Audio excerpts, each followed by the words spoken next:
Imagine driving for 3 hours in an expensive silk dress, only to get a call from your husband saying you are not welcome at his sister's wedding because you do not fit the family image. That happened to me. Yet, less than 4 hours later, my husband and mother-in-law were trapped in a nightmare, and I held the only key to save them. The way their pride crumbled is something no one could predict. Hello to our wonderful listeners of Maya Revenge Stories. Unfortunately, YouTube has disabled our monetization, leaving us without the budget to keep the channel running, which means we must pause uploading new videos here for the foreseeable future and transition our operations to Patreon. If you enjoy today's story, please support us by joining our Patreon to listen to even better, longer, and more detailed exclusive true stories that we cannot share publicly on YouTube, featuring multiple emotional voice actors for a truly immersive experience. You can join by scanning the QR code on your screen or clicking the Patreon link in the video description or comments. Now, let us dive into today's story, where Josephine Porter, learned exactly where I stood in my marriage. I was 36 years old, gripping the leather steering wheel of my sedan as the tires hummed along Interstate 5. The afternoon sun beat down through the windshield, making the heavy, expensive silk of my dark green dress stick uncomfortably to my skin. In the back seat sat a massive, custom-wrapped box containing a vintage espresso machine that cost more than 2 months of my early career salary. It was my wedding gift for my sister-in-law, Chloe, whose extravagant ceremony was set to take place at an exclusive coastal resort in Oregon. The digital clock on the dashboard read 3:15 in the afternoon when my phone buzzed through the car speakers. The caller ID flashed Marcus, my husband of 8 years. I tapped the screen to answer, expecting him to ask for my estimated time of arrival. Instead, a wall of cold, calculated silence greeted me. "Marcus," I said, keeping my eyes on the winding road, "I am about 45 minutes away. The traffic near Portland was a nightmare." "Pull over." His voice clipped through the speakers, devoid of any warmth or familiarity. "Just pull over and turn the car around. Josephine."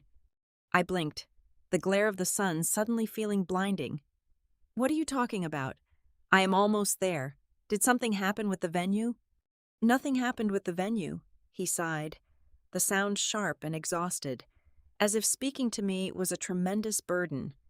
"You are not coming to the wedding. I spoke with my mother, and we both agreed that your presence is just not appropriate right now. You do not fit the perfect family atmosphere we are trying to project for Chloe's big day. Your dress is probably wrong. Your conversation topics are always too technical, and honestly, we cannot risk you embarrassing us in front of the guests." My chest tightened, a sharp pain radiating behind my ribs. Before I could process the sheer cruelty of his words, the background noise on the line shifted. There was a brief scuffle, and then the sharp, aristocratic voice of my mother-in-law, Eleanor, pierced through the audio system. "Listen to me carefully, Josephine," Eleanor hissed, her tone dripping with absolute venom. "You never belonged in this family. You are a blue-collar nobody who clawed her way up, but you will never truly be part of our world. Today is about high society. We have billionaires, tech moguls, and real influencers here. We do not need a glorified computer mechanic mingling with people who actually matter. Take your cheap sensibilities and drive back to whatever sad little corner you came from." The tires of my car hit the rumble strip on the shoulder as my hands went numb. For a fraction of a second, the urge to scream, to defend myself, to demand respect clawed at my throat. I could have cried. I could have begged them to let me celebrate the sister-in-law I had actually cared for. But as Eleanor's shallow breathing echoed through the speakers, a sudden, absolute clarity washed over me. They wanted a reaction. They wanted me to sound like the hysterical, uncultured woman they always claimed I was. I refused to give them the satisfaction. I did not say a single word. I reached forward and pressed the red button on the dashboard, cutting off Eleanor mid-breath. The car was instantly swallowed by the rhythmic thud of the tires against the asphalt. At the next exit, I swung the steering wheel hard. I did not pull over to cry. I did not punch the dashboard. I simply merged onto the northbound lane, setting my GPS straight back to Seattle. The 3-hour drive back felt like a blur of gray concrete and shattered illusions. When I finally pulled into the driveway of the house I paid the mortgage for, I did not waste time mourning. I stripped off the suffocating silk dress, leaving it crumpled on the hardwood floor. I changed into my darkest, sharpest business suit, tied my hair into a tight knot, and grabbed my encrypted laptop. I drove straight into the heart of downtown Seattle, pulling into the heavily guarded underground garage of Aegis Vanguard Analytics. As the Senior Director of Cybersecurity Crisis Management, walking into the headquarters on a Saturday evening raised a few eyebrows from the night shift security. I did not care. I swiped my access badge, walked into my corner office, and buried myself in a weekend shift that no one expected. The silence of the server rooms was a comfort, a stark contrast to the loud, empty lives of the people I had just left behind. I had no idea that the screens in front of me were about to become the very weapon that would bring my husband and his arrogant mother to their knees. The glow of the triple monitors in my darkened office cast long, sharp shadows across the frosted glass walls. Outside, the Seattle skyline flickered with evening lights. But inside, the rhythmic hum of the central cooling system was my only companion. It was a sterile, calculating environment, which was exactly what I needed to dissect the decaying corpse of my 8-year marriage. I sat back in my ergonomic chair, swirling a lukewarm cup of black coffee. Marcus was an investment broker, or at least, that was the title he paraded around the country club. In reality, he was a man who traded entirely on optics. His suits were tailored to the millimeter, his teeth bleached to a blinding white, and his vocabulary curated from financial podcasts he barely understood. He valued the appearance of wealth far more than the grit required to actually build it. For 8 years, I had quietly funded the extravagant lifestyle he projected to his peers, absorbing the cold neglect that slowly seeped into our daily lives. I was the sturdy, invisible foundation holding up his paper castle. I paid the exorbitant leases on his luxury imported cars and covered the massive credit card bills from his exclusive golf club memberships. In return, I received empty gestures and lonely dinners, eating cold takeout alone while he supposedly worked late networking with potential clients. He was so deeply insecure about his own lack of substance that he went out of his way to diminish mine. Whenever his pretentious friends or our neighbors asked what I did for a living, Marcus would wave his hand dismissively and say, "Oh, Josephine just does basic IT support, fixing routers, resetting passwords, that sort of mundane stuff." He made me sound like a help desk intern. He never once mentioned that I was a senior director at one of the premier digital intelligence firms on the West Coast, commanding a team of over 50 top-tier analysts and handling multi-million-dollar corporate breaches. I spent my days neutralizing global cyber threats, while he spent his days trying to convince mid-level managers to buy overpriced mutual funds. Acknowledging my professional power would have meant admitting his own mediocrity. So, he kept me small, wrapping me in a shroud of insignificance while he played the high-rolling financial wizard. Staring blankly at a string of encrypted code on my left monitor, the puzzle pieces of the afternoon phone call suddenly clicked together with sickening clarity.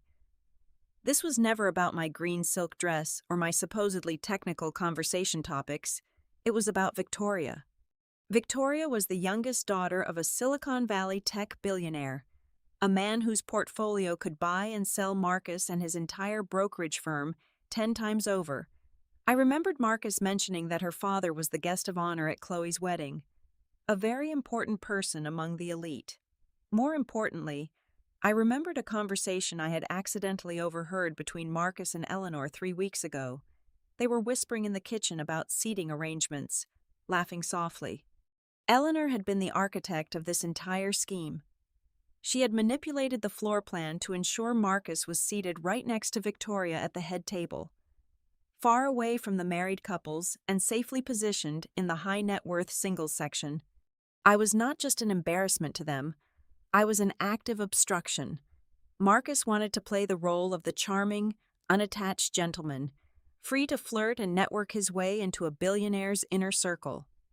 Eleanor saw Victoria as the ultimate prize, the aristocratic daughter-in-law she believed her golden boy actually deserved.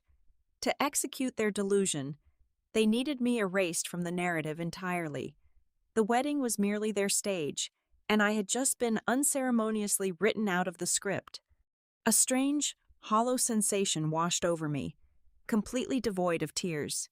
The anger had burned itself out on the highway, leaving behind only cold, hard facts. I had spent the entire prime of my life, my entire late 20s and early 30s, contorting myself to fit into a mold designed by people who despised me. I had endured Eleanor's passive-aggressive insults about my public school education. I had tolerated Marcus and his emotional distance, his blatant disregard for my achievements. I had bought them expensive gifts, paid their mounting debts, and smiled through their endless, suffocating dinner parties, all while they secretly conspired to discard me the moment someone with a better pedigree walked into the room. They had been planning my exit for months, maybe even years. I was nothing more than a placeholder, a convenient stepping stone they intended to kick away once they reached higher ground. I took a deep, steadying breath. The heavy weight of obligation that had anchored me to Marcus for nearly a decade suddenly dissolved. I did not feel heartbroken. I felt entirely awakened. They thought they had outsmarted me. They thought abandoning me on a highway was the ultimate power move. But as I turned my attention back to the glowing monitors of Aegis Vanguard Analytics, I realized they had made a fatal miscalculation. They had handed me my freedom, completely unaware that the glamorous world they so desperately wanted to impress was about to come crashing down on their heads. At exactly 6 o'clock in the evening, the heavy silence of my office was shattered. My personal cell phone, resting face down on the polished mahogany desk, began to vibrate with violent urgency. The screen lit up, illuminating the dark room with a rapid succession of notifications. 32 missed calls, 14 frantic text messages. They were all from Marcus, Eleanor, and Chloe, flooding my device in a sudden wave of sheer desperation. Before I could even reach for the phone to silence it, the entire floor of Aegis Vanguard Analytics transformed. The ambient white lighting snapped into a pulsating, aggressive crimson. The primary threat detection dashboard, spanning the entire length of the far wall, blared a level 1 red alert siren. My team of analysts, who had been quietly monitoring global traffic in the adjacent bullpen, suddenly erupted into a flurry of shouted commands and furious typing. I spun my chair around, my eyes locking onto the massive central display. The screen flashed a geographic coordinate lock, rapidly zooming in on the Oregon coastline. The target was the Horizon Smart Resort, the exact venue where Chloe's extravagant wedding reception was currently taking place. The resort was a marvel of modern engineering, entirely automated and heavily reliant on a centralized, cloud-based network for everything from its electronic security locks to its high-tech climate control. Now, that entire network was compromised. A sophisticated ransomware syndicate had successfully hijacked the mainframe. The threat matrix was scrolling across my monitor in real time, translating the attacker's code into terrifying reality. The hackers had thrown a digital deadbolt over the entire property. Every single electronic door, window, and emergency exit was sealed shut with electromagnetic locks. The climate control system, absolutely essential for a glass-enclosed architectural masterpiece baking under the late afternoon summer sun, had been completely disabled. Worse, the attackers were threatening to extract and publicly release the private financial data, offshore routing numbers, and deeply buried corporate secrets of every VIP guest connected to the resort's secure network unless a massive ransom was paid within 2 hours. My phone vibrated again. This time, the caller ID showed an unlisted satellite frequency. I picked it up, pressing the speaker tightly to my ear. "Josephine," a voice sobbed, the sound completely distorted by panic and background chaos. It was Chloe. "Josephine, please, you have to help us. Please tell me you are at your computer." "Chloe, slow down," I instructed, my voice flat and analytical, completely devoid of the terror she was exuding. "I am looking at the breach right now. The entire grid is on a forced lockdown. It is an absolute nightmare, she gasped, her breath catching raggedly in her throat. The doors just slammed shut right in the middle of the first toast. The air conditioning is gone. The venue is basically a giant glass greenhouse. It must be over 100 degrees in here already. People are panicking. Victoria's father, the billionaire. His private security team tried to break the glass, but it is reinforced hurricane-grade material. We are completely trapped. Older guests are starting to pass out from the heat and the lack of oxygen. We cannot breathe. Josephine, we are suffocating. I rapidly typed a series of bypass commands into my terminal, trying to find a back door into the resort's localized servers. "Where is Marcus?" I asked, my fingers flying across the mechanical keyboard. "Where is your brother?" He should be organizing the guests, keeping people calm, making sure the elderly are sitting near the ground vents. A bitter, hysterical laugh broke through Chloe's sobbing. Marcus is terrified. When the digital screens changed and the hackers displayed the ransom note threatening to ruin everyone's finances, he completely lost his mind. He is literally cowering under a catering table in the back corner, shaking like a leaf. He will not even look at anyone, let alone help. Mom is screaming at the hotel staff, but they cannot do anything. The staff are locked in the kitchen. I shook my head, feeling a profound sense of disgust. The man who had acted so incredibly superior just a few hours ago, the man who was supposedly too important and polished to be seen with me, was now hiding under a tablecloth while people were collapsing. "Josephine, you have to fix this," Chloe pleaded, her voice dropping into a desperate, pathetic whisper. "I know Marcus was horrible to you today. I know what he did, but you have to save us." I paused, my hands hovering motionlessly over the keys. "What exactly do you mean? You know what he did." Chloe sniffled loudly, the guilt and the sheer terror finally breaking her down. "When the reception started, people were asking where you were. Victoria specifically asked about you, and Marcus. He lied to everyone. He put on this tragic face and told Victoria and her father that you had just been fired from your basic IT job. He said you were spiraling into a deep depression, that you were mentally unstable, and that you were too ashamed of your failure to show your face in public. He played the victim, Josephine. He acted like the long-suffering husband dealing with a broken wife just so Victoria would pity him and hold his hand." The words hung in the air, heavy and incredibly toxic. He had not just uninvited me, he had actively assassinated my character to elevate himself. He had painted me as a pathetic, jobless failure to impress a woman he was trying to seduce, entirely unaware that the jobless failure was currently the only person on the continent with the clearance and the skill to stop the billionaires in that room from losing their entire empires. "Josephine, are you still there?" Chloe cried out, coughing heavily as the stale air in the ballroom began to take its toll. "Please, they are going to leak everything. We are going to die in here." I looked at the red flashing coordinates on my screen. I looked at the ransomware code, dissecting its architecture in my mind. The quiet anger I had felt earlier was entirely gone, replaced by a cold, surgical precision. The universe had a remarkable way of delivering karma, and it had just handed me the executioner's axe. "Sit tight, Chloe," I said, my voice dropping to a dangerous, absolute calm. "Tell your brother that his unemployed, depressed wife is going to handle it."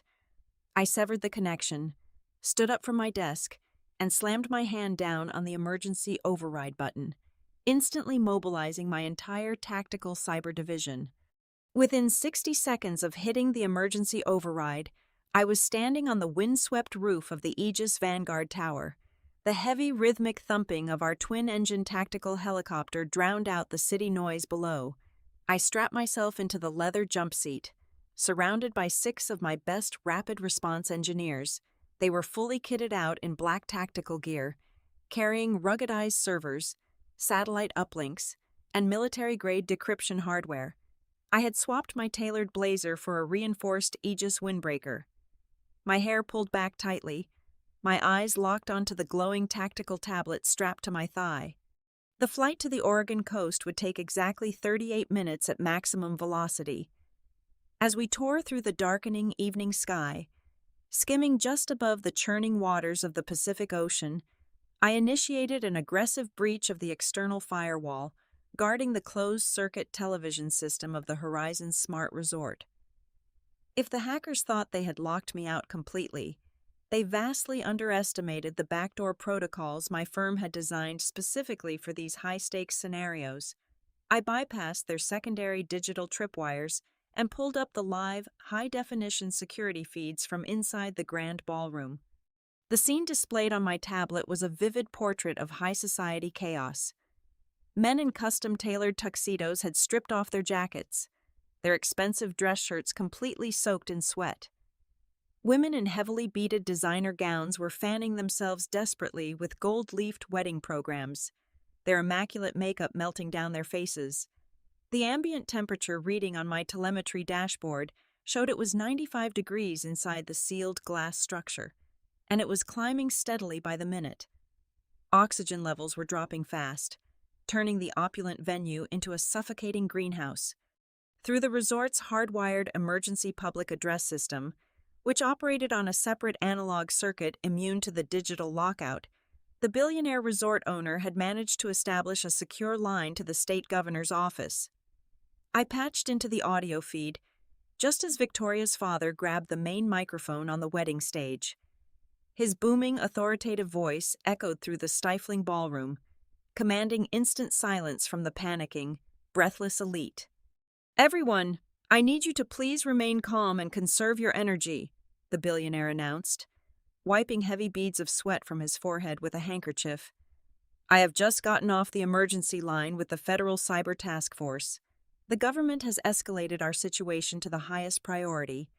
They are sending the absolute best crisis intervention team on the entire West Coast from Aegis Vanguard Analytics. Their Senior Director of Cybersecurity, Josephine Porter, is flying in personally to save us. She will be here in less than 10 minutes. The moment my name echoed across the vaulted ceilings, I zoomed the security camera in on the back corner of the room. Marcus was still crouched pathetically beneath a silk-draped catering table, his arms wrapped around his knees. At the sound of the billionaire's announcement, his head snapped up so violently, he hit his skull against the underside of the heavy wooden table. His jaw dropped wide open, all the color instantly draining from his face, leaving him looking like a terrified ghost, sitting a few feet away in a gilded chair. Eleanor froze completely. Her manicured hand hovered mid-air, her eyes blown wide with a mixture of utter disbelief and a rapidly mounting, crushing terror. But the true cinematic justice was just beginning to unfold. To secure the connection for our imminent arrival, my team initiated an authentication handshake with the resort's visual display network, the massive 40-foot digital screens flanking the ballroom walls, which had been ominously displaying the hackers' threatening ransom countdown, flickered violently. The menacing red skulls vanished in an instant. In their place, the sleek, imposing steel-gray logo of Aegis Vanguard appeared, followed immediately by my official, high-clearance security profile. My photograph, sharp, unsmiling, and projecting absolute, unquestionable authority, towered over the entire ballroom. Below my face, flashing in bold white lettering, were my credentials: Josephine Porter, Senior Director, Alpha Clearance. Through the live camera feed, I watched Victoria slowly turn her head from the giant glowing screen down to Marcus, who was now scrambling out from under the catering table, looking exactly like a trapped rat caught in a floodlight. The realization hit Victoria and her father instantly, just an hour prior. Marcus had sat next to her, playing the role of the tragic, available hero. He had spun a pathetic, elaborate lie about his severely depressed, unemployed, technologically illiterate wife, who was supposedly too ashamed of her own failures to show her face in public. Now, that exact same wife was staring down at them from a 40-foot screen, heralded by a billionaire as the elite savior sent by the government to rescue their lives, their reputations, and their massive fortunes. Victoria's expression shifted from fear to pure, unadulterated disgust. She looked down at Marcus, her lip curling in a sneer of absolute revulsion, and took 3 deliberate steps away from him as if he were carrying a plague. The surrounding guests, the venture capitalists, the socialites, the highly influential people Marcus had spent his entire adult life desperately trying to impress, turned their collective gaze upon him. They did not just look at him with anger, they looked at him with absolute, humiliating contempt. He was brutally exposed as a liar, a coward, and a pathetic fraud right in front of the very aristocracy he worshipped. "Director," my tactical lead shouted over the roaring noise of the helicopter intercom, pulling my attention away from the screen. "We are on final approach. The roof is clear for landing."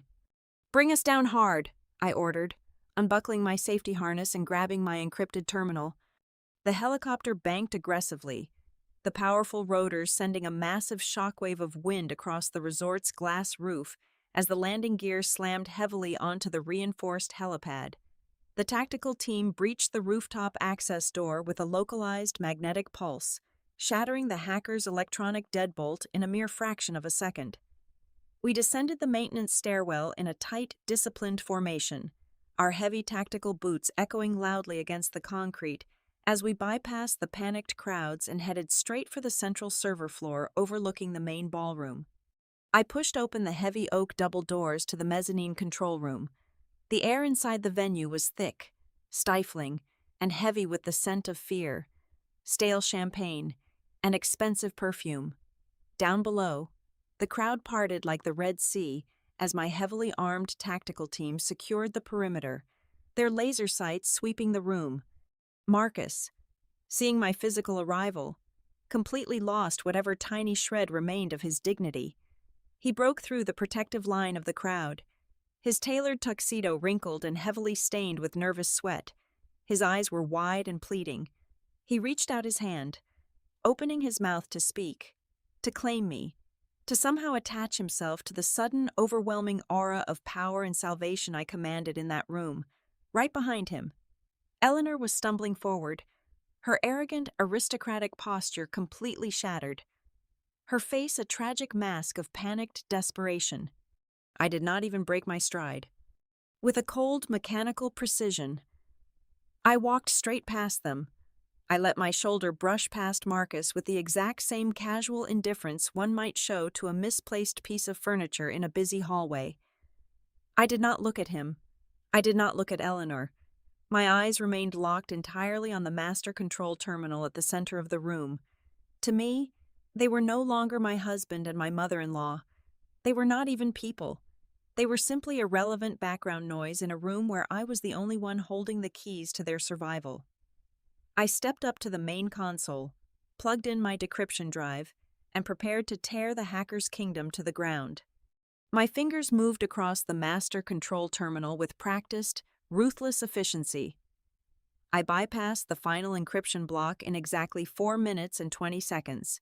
With a final, decisive keystroke, I executed a hard override on the ransomware core architecture, isolating the malicious code into a quarantined offshore server and purging it entirely from the resort mainframe.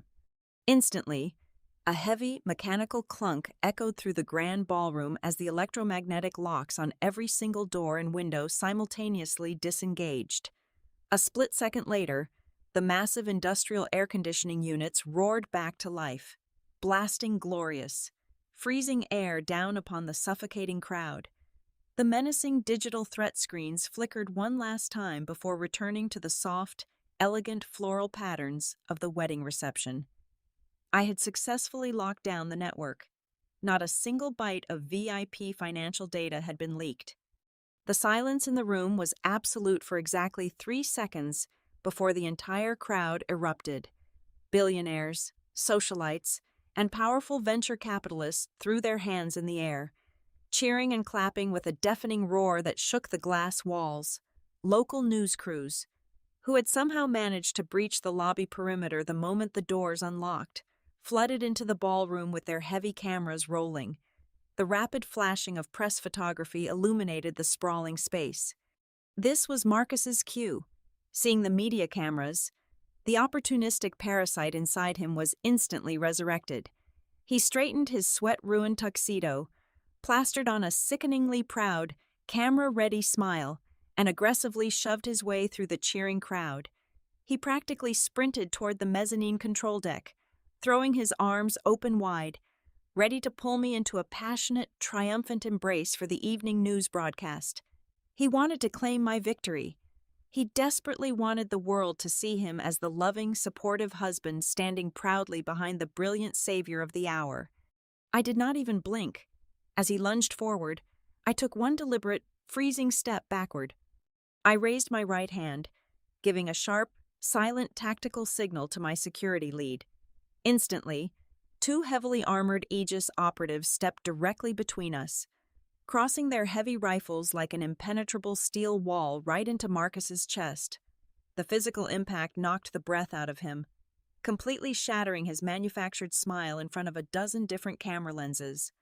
"Josephine, darling, tell them it is me," he stammered, his face flushing violently red as the guards pushed him back. "I am your husband." I looked down at him, my voice projecting clearly and coldly over the fading applause. "Please keep your distance. This area is strictly for authorized personnel only." A collective, audible gasp rippled through the front row of the crowd.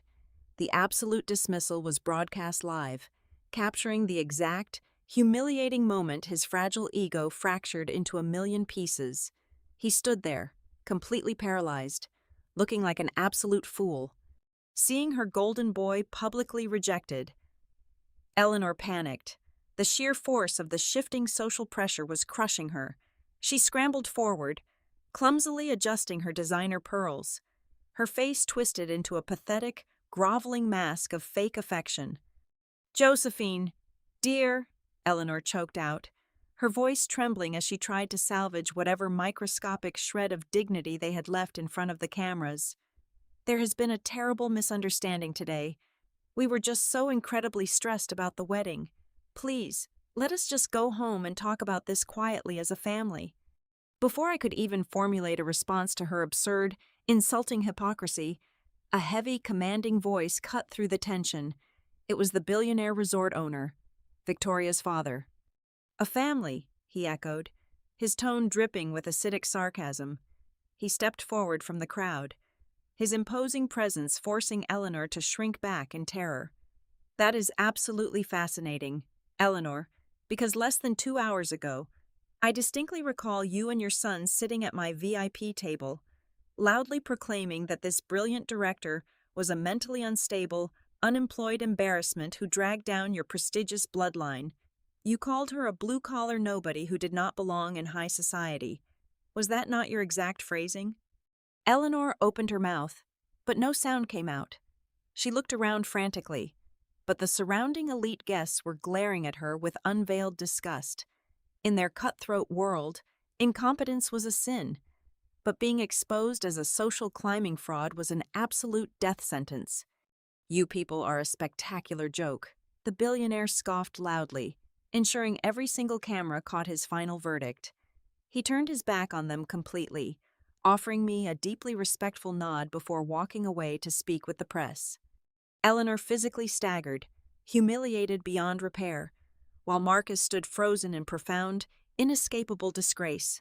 The aristocracy they had worshipped had just publicly spat them out.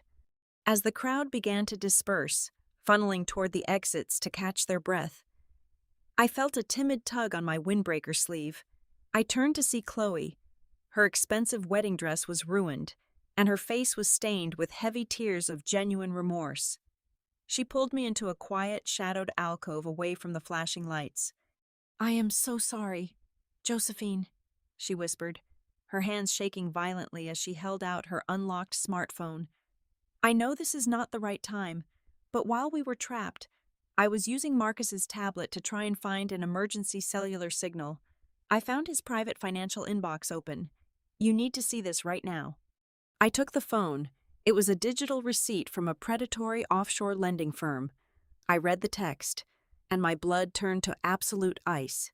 In his desperate, pathetic attempt to play the role of a high-rolling investor to impress Victoria, Marcus needed massive capital he did not possess. To get it, he had forged my signature on a secondary mortgage application. He had secretly leveraged the entire equity of our shared Seattle home, securing an exorbitant, high-interest loan of hundreds of thousands of dollars to dump into a highly volatile, completely unregulated cryptocurrency scheme just 3 days ago.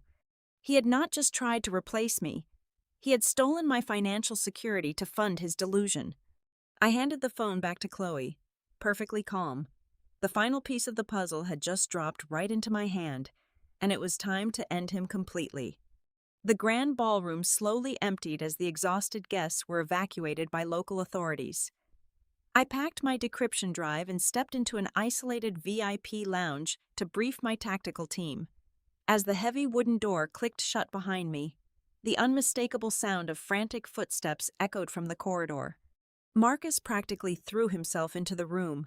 Before I could even turn fully around, he collapsed onto his knees onto the plush carpet. The arrogant, polished investment broker was entirely gone. In his place was a sobbing, pathetic mess. "Josephine, please," he begged, his voice cracking as tears streamed down his flushed face. "You have to listen to me. I was terrified. I was not thinking straight. It was my mother. She pushed me into everything. She manipulated the seating. She told me to talk to Victoria. I love you. You are my wife. You saved all of us today." I looked down at him. There was no anger left in my system. There was no betrayal, no sorrow, not even a trace of pity. I felt absolutely nothing but the cold, surgical satisfaction of a job nearing its completion. "Stand up, Marcus," I said quietly, walking over to the glass coffee table. "You are embarrassing yourself." I unlatched my secure tactical briefcase, while he had been busy playing the tragic bachelor, and long before Chloe had shown me his digital receipt, my firm's investigative algorithms had already flagged his suspicious financial routing. I had spent the 3-hour drive back to Seattle not just stewing in anger, but making calls to my legal team. I pulled out a thick, legal-size manila envelope and tossed it onto the glass table. It landed with a heavy thud. "What is this?" he stammered, wiping his nose on his ruined tuxedo sleeve. "That is the end of your pathetic charade," I replied smoothly.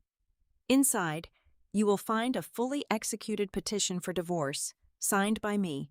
But more importantly, you will find an emergency asset freeze order issued by a federal judge." Marcus froze, the blood entirely draining from his already pale face. "A freeze order for what?" "For felony financial fraud," I stated, my voice as hard as steel. "I know about the secondary mortgage. I know you forged my signature to secure hundreds of thousands of dollars in high-interest loans for your ridiculous cryptocurrency gamble." My lawyers filed the injunction at exactly 4 o'clock this afternoon. Every single bank account tied to your name, your brokerage firm, and your mother's trust fund has been completely locked down pending a federal investigation. He stared at the envelope as if it were a venomous snake. The reality of his absolute destruction was finally setting in. He had lost the high society network he worshipped. The billionaire resort owner had publicly branded his family as toxic frauds, guaranteeing that no elite client would ever trust him with a single dime again. His reputation was entirely vaporized. Now, he was facing a catastrophic mountain of debt with absolutely zero assets, no wealthy wife to bail him out, and the very real prospect of federal prison time for forgery. "You cannot do this," he whispered, his eyes wide with a paralyzing terror. "Josephine, we will lose everything." "No," I corrected him, pulling the silver house key off my keychain and dropping it directly onto the divorce papers. "You will lose everything. I am simply cutting off a parasite." I turned my back to him, picked up my briefcase, and walked out the door. I did not look back when he started sobbing loudly. I did not look back when Eleanor's frantic wailing echoed from the main lobby as she realized her son's accounts were frozen. I walked straight past the wreckage of their superficial empire and stepped into the armored government vehicle waiting on the dark tarmac. By the time the armored vehicle crossed the state line back into Washington, the deep black sky was beginning to fracture with the first golden rays of a new dawn. I rolled down the window, letting the crisp, cold morning air wash over my face. I took a long, slow sip from a steaming cup of dark roast coffee I had grabbed from a roadside diner. The bitter, rich taste grounded me in reality. I watched the sun rise over the towering pine trees, entirely alone, completely unburdened, and for the first time in 8 years, absolutely free. Thank you so much to all of our amazing listeners for tuning in to today's story. We would love to know where you are listening from. So please drop your city or country in the comments below.